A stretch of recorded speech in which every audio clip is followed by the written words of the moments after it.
Hey guys, welcome back to Thriving in Love podcast, the podcast that challenges the status quo so couples can thrive as their authentic selves. Today on the show, we have a very special guest. She is a relationship and intimacy coach and a wild feminine embodiment practitioner. Luci, hi, welcome. Thank you so much for being here on our show today. Thank you for having me here. I love diving into these topics. If you guys haven't checked out Luci's Instagram and everything that she has to offer, I'll drop the links below. Definitely go dive into her world. You will be probably a little triggered in the best way possible because what we know today about marriage and sexuality and just these traditional norms of being in a committed long-term relationship, we just assume that sex kind of dwindles and it's something that we're supposed to expect as the norm. However, when I met Luci's world on TikTok, probably like during COVID, it really sparked my entire awakening journey. That's why I'm so honored and grateful to have you on this show because your entire message sparked the light in me, and I'm so grateful to you. And I'd love to hear what your journey has been like and how you were able to go from that old married couple stereotype into this beautiful relationship that you've built today. Yeah, thank you. And I feel really honored to have been a part of your journey, especially for these have been very formative years, I feel like, in our development as a collective. And Yeah. it's like we're in these little infancy, like absorbing everything, all the information and new codes. Yeah, thank you. Thank you. I'm just yay. Um, let's see what sparked this.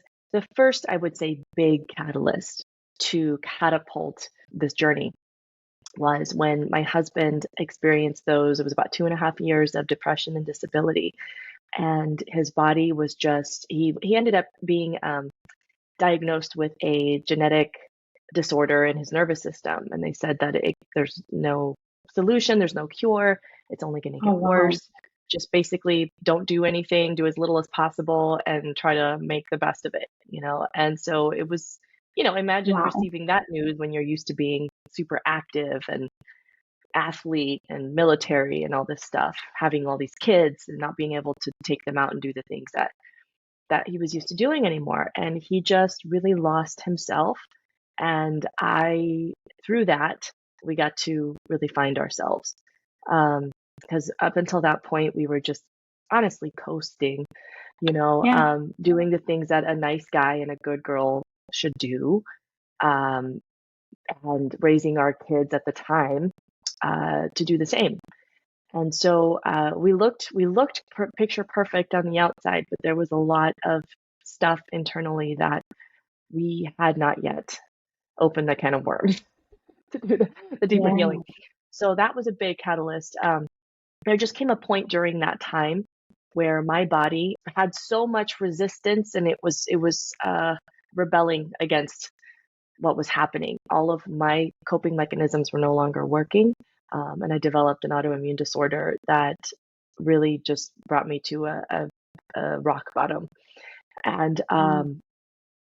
that was my big wake up call. Like, this is hell. This is hell. I can't even, I feel like I'm in hell in my body.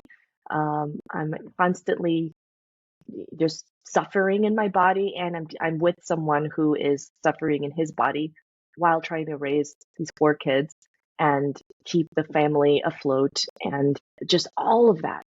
So I came to a point where I decided something has to change, and I can't change the circumstances.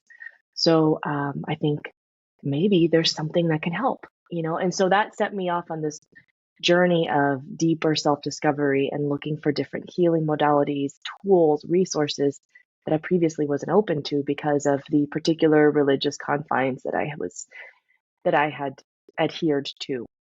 A lot of Hmm. things were off limits there. So Yeah.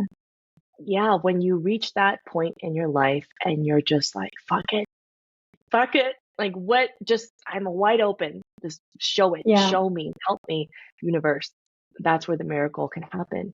So it has not been an easy journey. I think especially those first three years were the messiest. We were Hmm. learning how to really communicate for the first time. We were learning how to feel our feelings honestly for the first time. We were Yep. learning how to be vulnerable, how to be seen. Everything to do with the Eros and the sexuality and the passion had, it was not very much at the forefront. We were just trying to navigate the storm after storm after storm that we were feeling. But we began to Yep. wake up.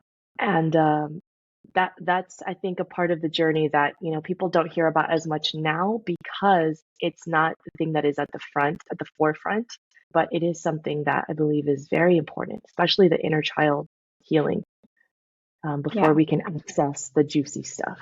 So that's where I'm at with my clients right now, and where we are realizing that I feel like I started my journey 5 years ago is when I hit my lowest, like rock bottom, and felt like something had to change. Yeah. And he was like, I think you need to quit your job. Like, you're burnt out, you're exhausted. I miss you. So when I quit my job, we traveled the world for a year thinking like it was going to be this amazing experience, when in reality, a lot of that was just a lot of awakening, a lot of like realizing that the hustle mindset has been so hard on my body, and just living in the constructs of society and culture and family, and just like the people pleasing and all of the things that we are told that make you that good girl. All of that was just being shattered for like over and over again. And I just surrendered, and I was like, okay, universe, just like show me what you want to show me. And I'm just going to sit and I'm just going to listen and I'm just going to observe. And then when we came back to New York after a year, we like, I think it was kind of like where you were at, where it's like, okay, now you know what's wrong. Now let's figure out how to fix it. And then that's when I went deeper into like the journaling and the somatic healing. And I realized that this all of the shit that we have conditioned in us is so insanely like ingrained through generations and ancestral, and just like so deep. And I we were living in a 1 bedroom apartment in New York, and I was like, I need space to just like connect with my spirit guides and just like release. So we ended up getting our own apartments in New York, and that was when I finally met my soul, and I was like, oh shit, like, hi, higher self. Like, again, what do you want to talk to me about? What do you want to show me? I'll just sit and listen. And I think that, the society today is just like, well, how are you going to make money? What are you doing with your life? Why are you wasting time? Why aren't you like, again, all of this Yeah. programming. So like, how did you say, shut the fuck up? I need to do what I need to do to save myself, to all those, like, all that conditioning and your ego and all of that. I think it was a slow climb out of the pile of shit. It's like, Yes. oh, here's a part here's really what I would listen to is that internal meter that when I Yeah. felt drawn to something, for example, dancing or pole dancing or getting into more, shamanic practices, uh, when I would feel drawn to something and there was that feeling of like, but what's going to happen? And also, what are people going to think? But then there's also this feeling of yes, yes, yes, yes. Then I would just do it. I would just do it. Say, fuck it, and just do Yeah. it. And Same. that Yep. set me free so much more. Yeah, that feeling when you're just like, oh my God, I'm doing it. And yes, you get some resistance and people will judge you and misunderstand. And then you just Yeah. be at peace with that. And you realize that that's okay. And then you're just more free to be you. So that's just builds that momentum of more and more liberation.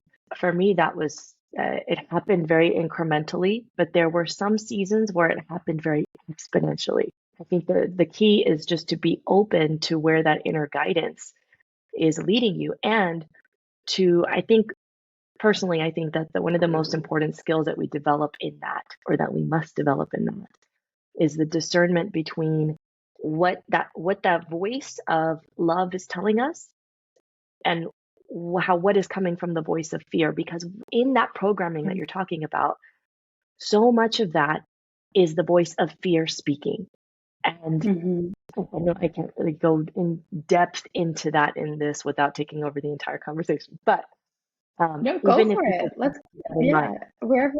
I Yeah. think that's exactly what it is. Because especially when we're having these arguments with our partners, right? It's always like, that's what I do is, okay, is this coming from a place of fear or is this love? And it saves me every single time of like, okay, this is an abandonment mood resurfacing. Oh, this is just, me Mhm. not feeling heard. So where's that coming from? Because I know he loves me. I know he wants to hear me. I must have a throat chakra situation that I must clear out a little further, right? So it's just like every time I'm triggered or anytime I'm having a disconnect, it's an invitation to again see where is that fear and where is that love. I feel like that's the entire formula. Yes, and also to be able to acknowledge the fear. Like just the other night, there was something that Ryan was saying, it's a story of something that had happened, and I didn't realize that there was still some charge around it for me. And he could feel my resistance, and I could feel that there was a fear. There was a story that was still like gripping onto some kind of fear. Mhm. And so for me to call it out and be like, this is the fear, this is the story. And Yeah, and also to have this understanding that I'm not believing that story. I'm not attaching to that fear. I'm not getting sucked into it, but I'm not going to pretend that it's not there. So here it is. And yeah, also I can recognize, I can zoom out and see the deeper soul truth beyond yeah. my little ego fears. And but I'm not dishonoring or disowning my ego fears. You know what And I'm you're saying? not It's gaslighting that fear. It's yes, a lot of, exactly. yeah, it's about understanding when did this fear originate? When did this belief come into my reality? And then going back to that version of you. I think fear happens within us because when we don't properly feel the emotion that we were supposed to feel in order to return to the truth at that time. So then I think that a lot of my healing work has been quantum jumping into that timeline, into that version of me, holding space for her to feel Yes. properly and fully and completely and honoring whatever's coming up and not saying, well, that's not true anymore, so we don't need to feel that. It's Yeah, like, yeah. no, Or you justify. You can't no. talk your way out of it. Yeah, you can't analyze it either, right? Like, oh my Yeah. gosh, we just like Talk about we're it until we're you can feel so it, be with it. Yeah. Yeah. And yeah. build internal safety. It built really it's creating internal safety every time that we practice this. Knowing that Hmm. when we bring these things to our partners or we have these conversations, we experience that co, that joint experience, that shared experience where they get to witness that, but we're not blaming them and we're not like, blah, emotionally vomiting all over them and somehow it's their Yes. responsibility to hold that and it's just not. But they get to bear witness to that and be a part of just lovingly witnessing that. And that's such a big part of opening the space for the eros and the erotic expression because Mm, really for the eros to flow there has to be an open heart first. That's the biggest, the way I see it, the biggest thing is yeah. the heart must be open, and if the heart is not open to feeling the pain and the difficult things that come up, then it can't be open to feeling all of the love and all the gooey yummy stuff. So there's that, and also just being able to be in that open hearted space with each other for Hmm. there to be this beautiful flow between two partners.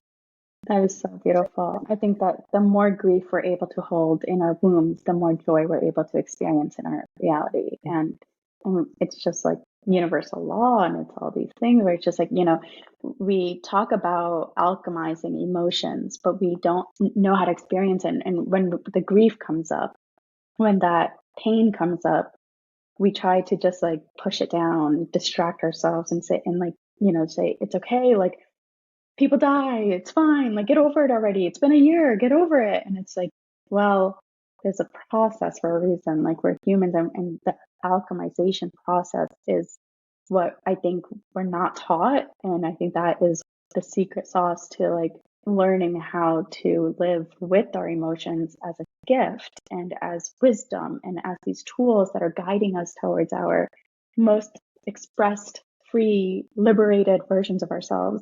But it doesn't work with society. And clocking in and out in a corporate job and, you know, not trauma dumping on your friends when you get too drunk. Like, Or on and your it is. partner when you finally reach the breaking point, you know. Exactly. And then my partner, my poor husband, is just like trying so hard to hold the space for my like messy emotions. And, Yeah. it's until we learn how to process our own emotions and sit with our own emotions and get clarity around what this emotion is trying to tell us, I don't think we can communicate it with our No, partner. no, and then it just becomes actually an unhealthy codependence on that person to be there in a particular way with a particular expression for us to feel safe enough to express our feelings, when really, if we can, again, create that internal safety, whatever way that someone might connect with that source of love, right? Hmm. Maybe it's like universe or love, or God or goddess or mother or father, spirit, just that higher expression of love that is just pure, complete, unconditional love. When you anchor into that and you let Yeah. that hold you, and you bring that back to the internal, working with the inner child, for example, or whatever aspect of the self is terrified or hurting or wounded or traumatized. And then we Hmm. have this ability to actually allow ourselves to co-regulate with the person, because there are things, let's be real, that there are ways that you can co-regulate with other human beings that you don't get to by yourself. But it's a dance. If we don't learn how to also self-soothe and self-regulate, then we're only relying on something external outside of us to save Yeah. us. So how do we balance? Because I think that's the issue that like a lot of people have is like, why do I have to save myself? Isn't the masculine supposed to lead? Aren't I supposed to be able to like rely on my man? And you know what I mean? Like that Yeah, whole yeah. thing that's happening on social media right now where it's like, oh, if Polarity. the man can't hold space for, yes, exactly. If you can't stay grounded every time you lose your shit, you need to find a new man. It's like, no, Yeah. everybody has their capacity. And also, everyone has their different wounds and their different traumas that might get activated to a different degree with so many variables involved. So, what I would say is, if someone is like, they want their man to lead, for example, she wants her man to lead. One of the best ways, most trust building ways that he can lead is by staying in integrity with himself. And part of that is, and embodying that integrity, right? So part of that is that when she is going too far, like really she's starting to blame, she's starting to accuse, she's starting to attack, or if he just simply is at a place in that moment where he does not have the capacity in his nervous system to Hmm. be present with loving care Yeah. and not getting dysregulated himself, then for him to be in integrity would be to say, I need to step away. I love you and I want to be here for you. And right now I need to take care of myself too. For both partners to be so present with what's coming alive in the moment, more than they are attached to some kind of list of things that each role is supposed to perform. Hmm. That's living with an open heart. Otherwise, we're living up here thinking, here's the things you're supposed to do, check, check, check, Hmm. as the masculine person in the relationship. That just doesn't, it's not sustainable. It does not work. There's Yeah. so much more nuance in this than we could possibly share on social media when it comes to Truly. regulation and healing trauma and polarity. You're right. Like we can't really go into all that. But something else that pops up on social media that I think is related to this conversation is the conversation about chemistry and compatibility, where people say, what's a trauma bond? What is safe for me? What is not safe for me? Oh, if I feel a spark, that means that that's not safe for me. So I'm not even going to bother. But then you're potentially missing out on like the greatest chemistry, the most beautiful relationship of your life. And I think that compatibility is extremely important, but it can also get, boring without the chemistry. I think both Yeah. are extremely important. And I think that a lot of people settle for the first healthy relationship that they have after going through a whole spew of like horrible relationships out of, again, that fear of, oh, I'm not being grateful for what I have. So I should, like, that's shame on me. I should be more grateful. This man's so amazing. But then if you don't feel that spark, like, how do you Yeah. know when are you not settling and like honoring yourself versus when are you self-abandoning and just settling because of fear, I guess. Yeah. Well, fear or convenience, but really even beneath that, it's fear because it's fear that, okay, what if I leave this, then And I never find it again and I I go never back to find the it. toxic world. Yeah. Yeah. I mean, ultimately, there is no answer for that that can say for sure after if these criteria are not met or this doesn't happen by this time, then you got to cut them loose. But what I will say is, I mean, I really do believe that the deeper we do explore within ourselves and reconnect with the source, the core of who we are, Hmm. and heal through those, those wounds, heal those wounds, those abandonment wounds, for example. That was the biggest one for me. And come back to a place of wholeheartedness. We'll be able to better discern when it's something that, okay, this is an offering of love versus this is a sacrifice of my needs. Mm. And there's a very subtle distinction in just the words, but it's a completely different experience. Yeah. And so sometimes part of that offering to love might be exploring different ways that you can potentially create more chemistry, or ways that you haven't explored your sexual compatibility that, you know, you wouldn't have thought to explore before. You just kind of go by what's default in each of you. Hmm. Even just the sexual arousal can be so complex and multi-layered that can happen by, for example, the way that you first masturbated. How did you experience physical arousal when you were younger? What was your first sexual experiences? Like all kinds of these things that it's like if you just assume that, for example, the way that you get to orgasm is the only way that you can ever get to orgasm ever, then you're really limiting your potential there. So there's a lot to explore just in the realm of like exploring your own sexuality and your partner Mm. exploring their sexuality, their preferences, their kinks, doing all of these things and being able to share them with each other because the relationship is a safe space. So if you do have that foundation of emotional safety and Intimacy. compatibility, Yeah. that Hmm. helps a lot because then it's not, there's not that extra hurdle to have to work through Hmm. constantly. But there's a lot that can be created if you have the raw materials. Right now, if you do everything and you try all these things and then you realize like, oh my God, I'm still not turned on by this man, then okay, we'll have a different conversation. Right. Maybe Yeah. might be something else needed. But it goes to that growth mindset versus fixed mindset where it's black and white. It's either there or it's Yeah. not. Or you Yes. go to explore your own blocks in your own body. Like, is this a self block or again, it's this conditioning of like, oh, it's not what I see on social media, so it must not be Yeah. right.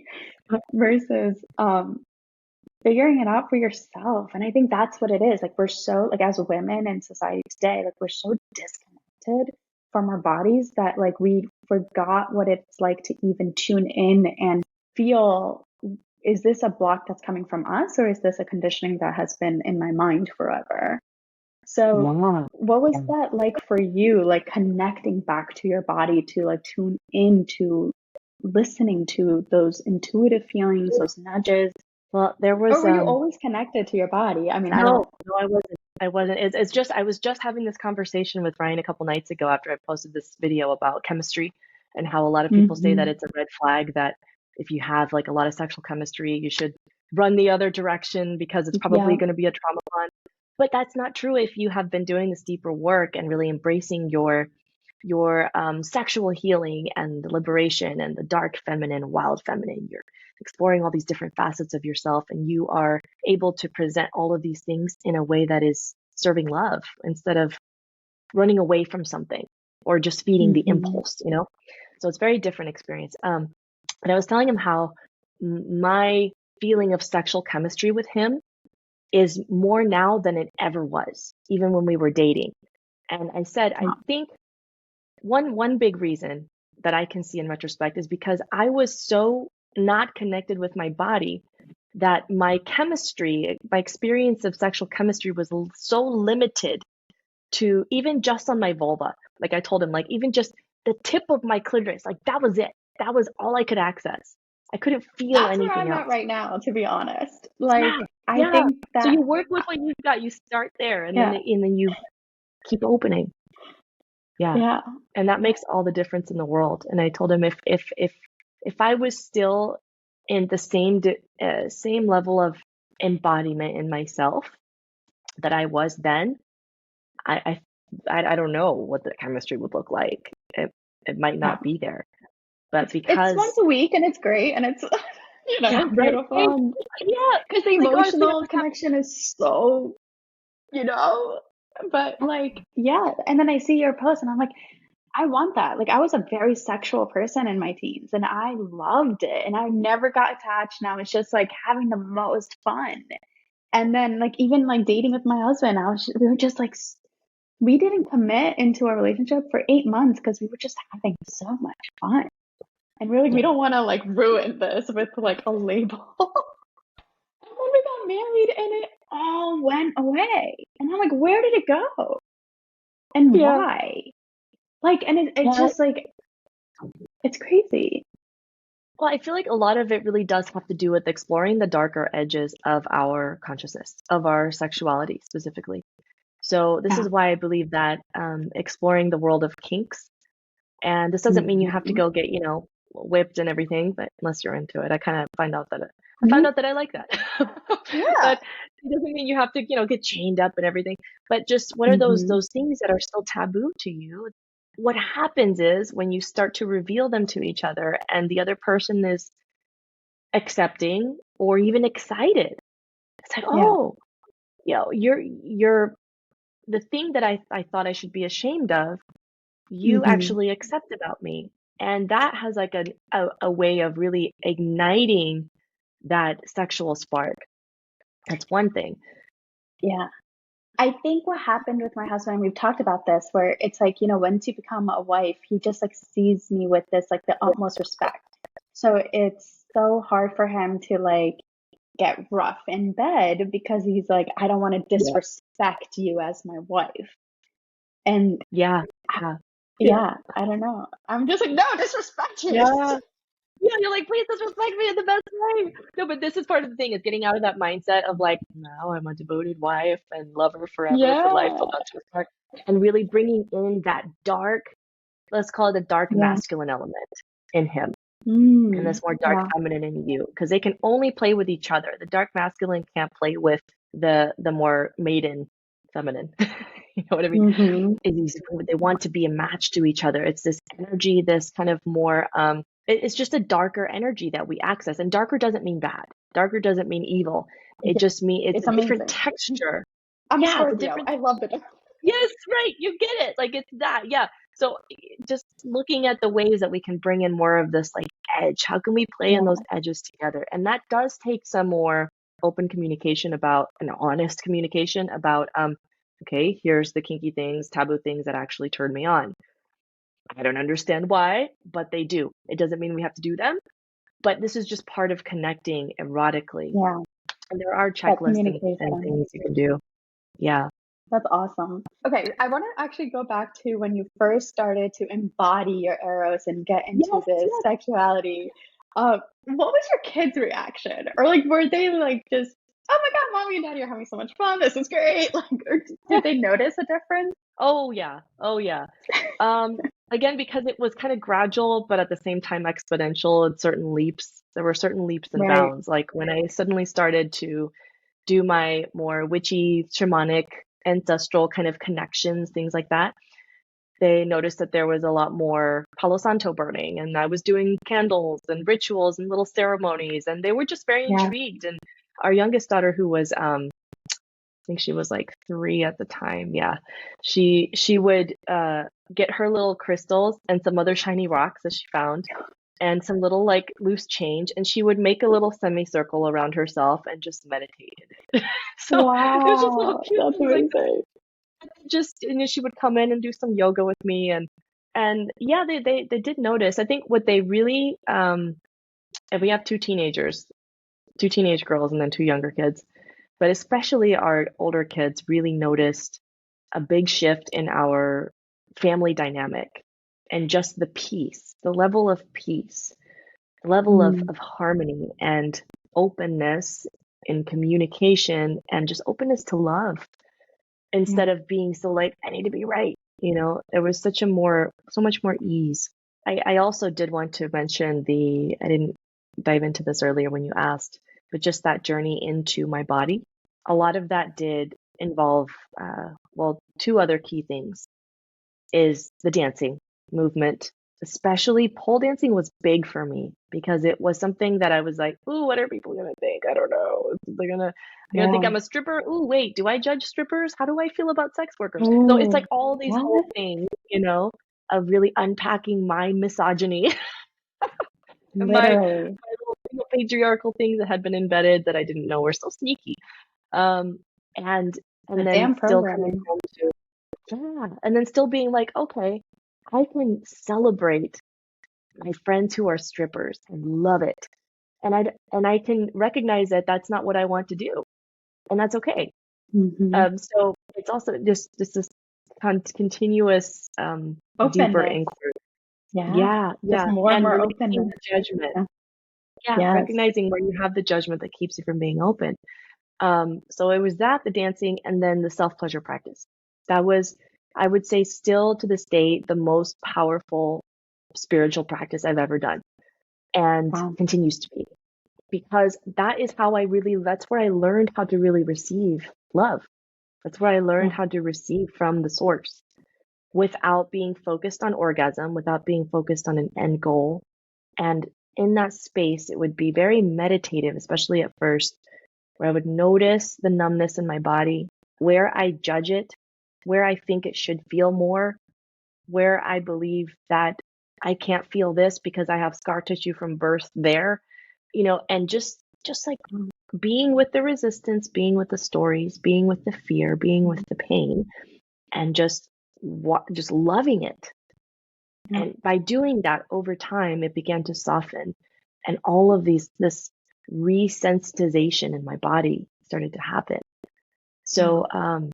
there's so much that happened in there, multi-layered, physically, spiritually, mentally, emotionally. Yeah, that's been the most profound practice. Thank you so much for sharing that because I feel like that's exactly where I'm at. And I love that you said it was multi-layered because I'm so like ambitious, right? And I'm just like, oh, I got it. I'm good. Yeah, I got yeah, this. Sacred sexuality queen. I just had the most liberating self-pleasure experience during my meditation. And yeah, yeah, then it's like, wait, but this isn't reflecting in my external reality yet. And then I forget it's a whole process of taking yeah, it yeah, slow and integrating and embodying and practicing and making it a ritual, not just a one and exactly. done. And it's kind Yes, of like what yes, we do with sex with my husband and I. We're just like one and done. Okay, once a week, one and done.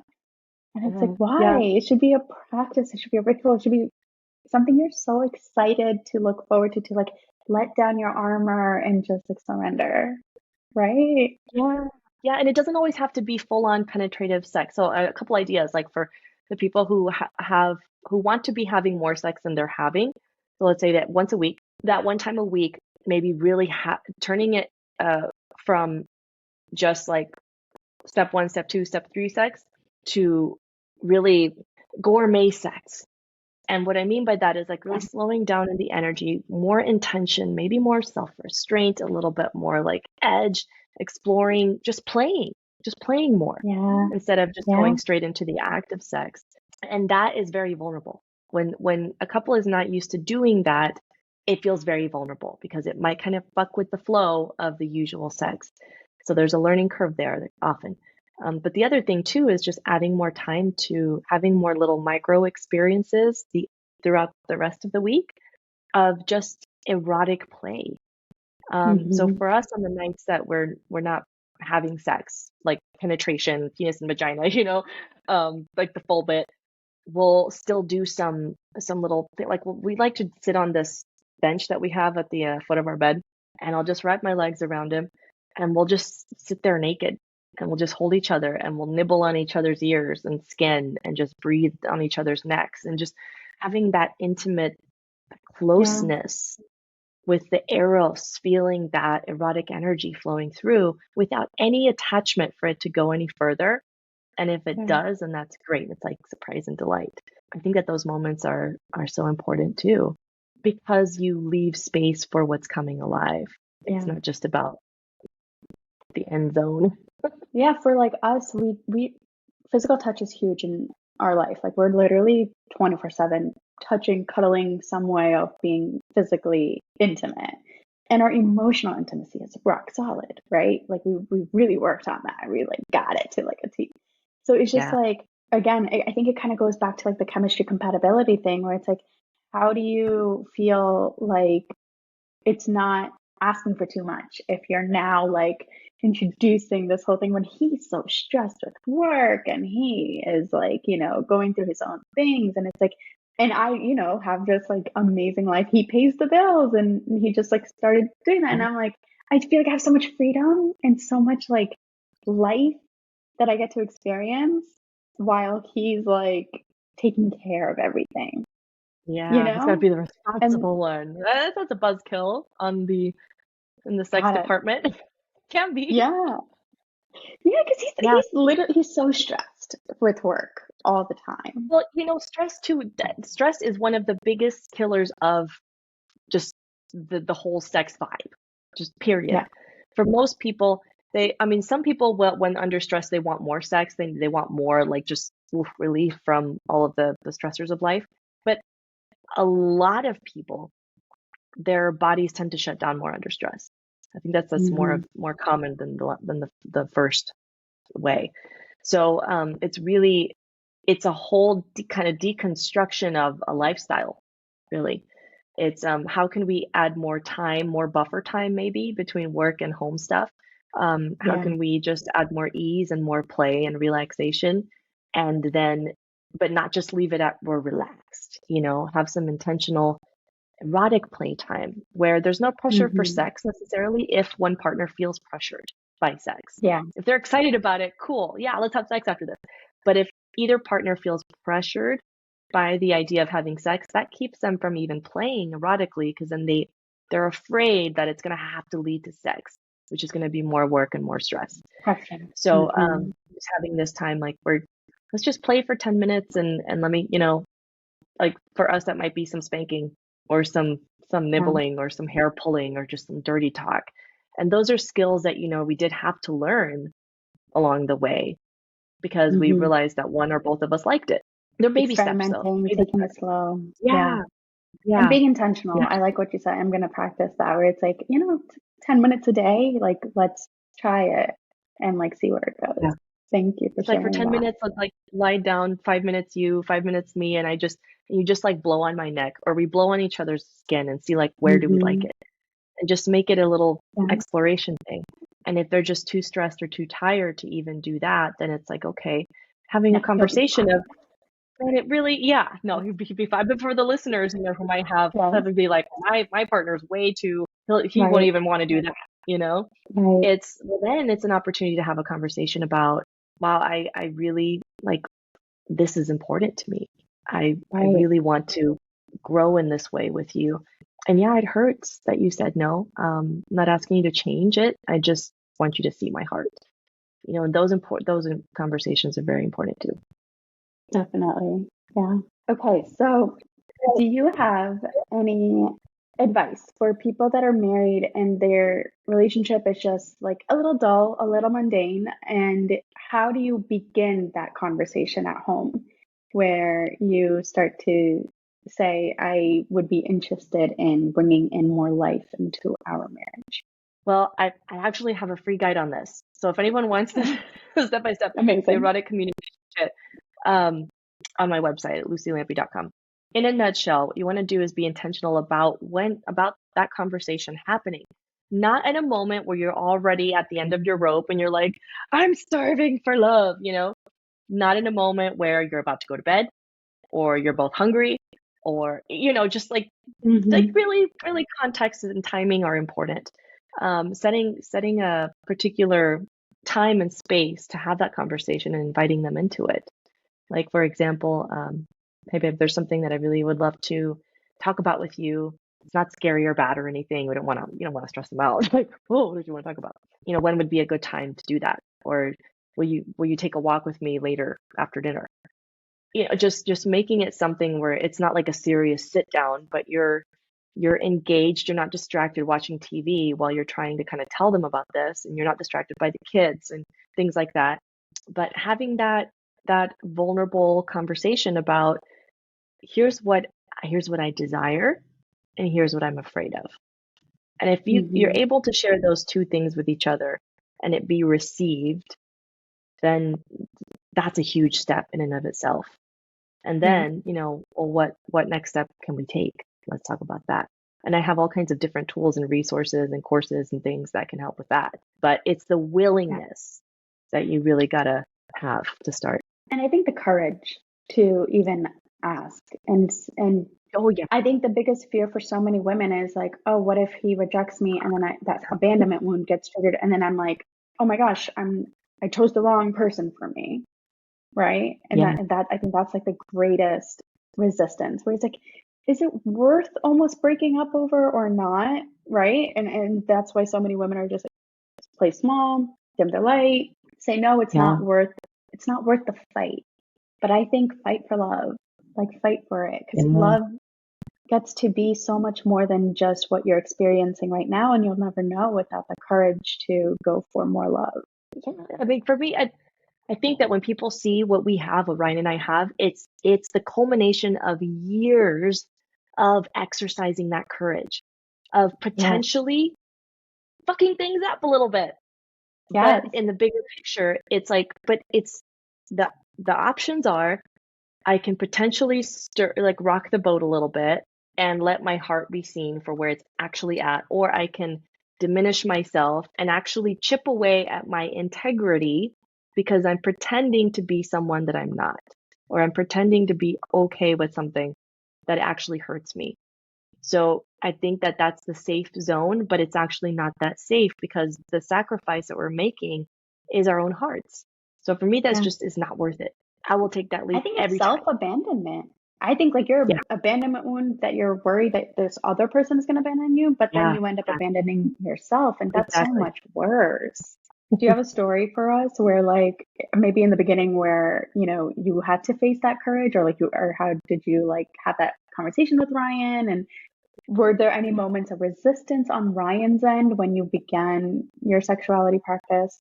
I mean, I there have been many moments, more than I can count, like more than I can even think of one specific example.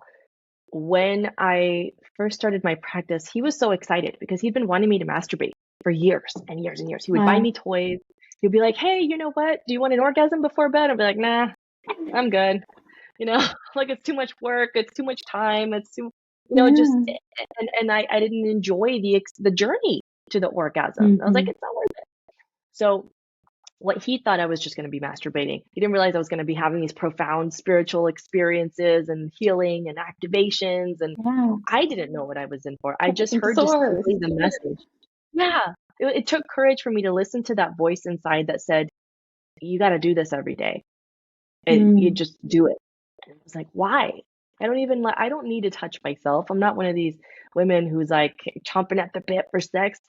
And in fact, I judged those women like, oh, who Yeah. even like, oh boy, was I in for a surprise. So yeah, he was excited. And then the first time that I had an orgasm internally with his penis, he felt like the man.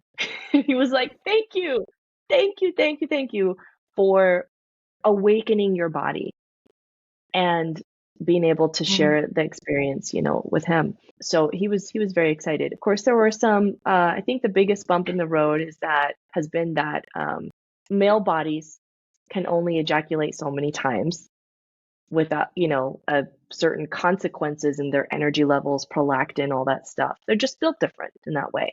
Right. So I could be having 15 orgasms, and he's like waiting for his one, and he's like, okay, make it a good one. So he got to confront a lot of his shadows and limitations in his mind, and also in his body, and his judgments of his body as a result of me going into this in myself. So That's there's been a lot. amazing. Does he help other men now, or does he have his own like? Well, he will mentor people sometimes, but it's not like an official, let me help you with sex. It's not actually about that. He actually works more in the realms of the spirituality, the spiritual journey aspect of it.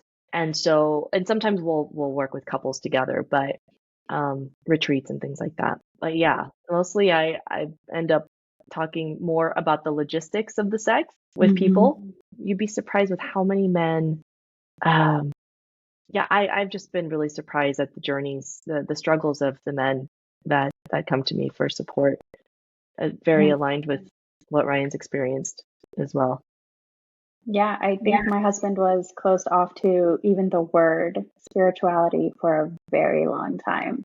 And Yeah. it's the main reason I did end up moving into my own apartment because I was like, I don't need your judgment. I don't need your fear. I just need Yeah. to figure this out for myself and see what it is for myself. And I'm so grateful that we did that. And now it's like I had to let go of so much of my own conditioning around spirituality and my own owning my goddess energy and owning the fact that I literally hang out with God. Like that's what I do. And Yes. and Yes. owning that, like, that's okay. It's amazing. And I love it. And it's like something that I don't ever want to sacrifice anything for. And then once I accepted that fully and been like, you know what, this is who I am. I am, a spiritual person. I connect with God. I love God. We're besties. And then that allowed my husband to be like, all right, well, I can expand and hold your reality and hold your truth without it, contradicting mine, and then allowing time and space to have him explore his own spirituality in his own way. And I can see so many Mhm. subtle changes in him. And it's just like, I just observe and I'm like, oh, yay, like that's amazing for you. I'm so happy you're like exploring this world. Yes. Yeah, because everyone is, I mean, when they have this connection to the source of creation, again, however they define it, without having to, without without letting themselves be robbed of that connection because of some way that some people do spirituality or religion. But to Yeah. really return to the source of who they are, however that looks, there's just no replacement for that.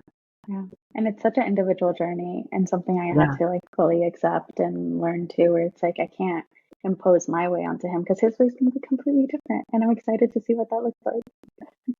Yes. Any advice for couples navigating all of the feels during holiday season since it's December and we're like, I'm sure all of us, I know I am extra emotional. So how can we navigate, more peace and harmony and joy in our homes during sensitive times? Well, I think a big part of it right now is acknowledging when it hurts and giving it space to just hurt instead of trying to put on a happy face all the time and be like, I should be happy because it's the holidays or because I got a cool present. Because both things must be able to coexist for us to be wholehearted. And there's more than two, but you know what I mean, like both ends of the Yes, spectrum. yes. Um, and the more that we do that and create space to just be present with the things that are real and alive in us in the moment, the more space there is to really enjoy it, the rest of it too. So if Mm. there's one thing logistically, like very specifically, tangibly, I would recommend is to not overbook yourself so that you're going from thing to thing to thing to this to that, which can be hard to Yeah. do in the holiday season. I understand. We also have 3 of our 6 birthdays within this 1 month period, Oh and my then 2 goodness. more right after. So it's an anniversary, and just there's so much happening in this time. So for like I've learned the hard way to Yeah. not just like pack it with a bunch of holiday activities. I'm very protective. I'm fiercely protective of my space, Yeah. energetically, physically, mentally. I feel like that's what it takes to really ground back into what's important and don't get distracted by all the busyness of things and forget about each other's hearts. And no is a whole sentence. Thank you, Yeah. Feminine.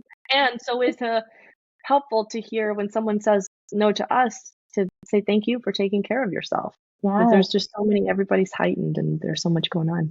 definitely. Thank you so much. This has been the most enlightening conversation on my entire podcast. I'm so grateful.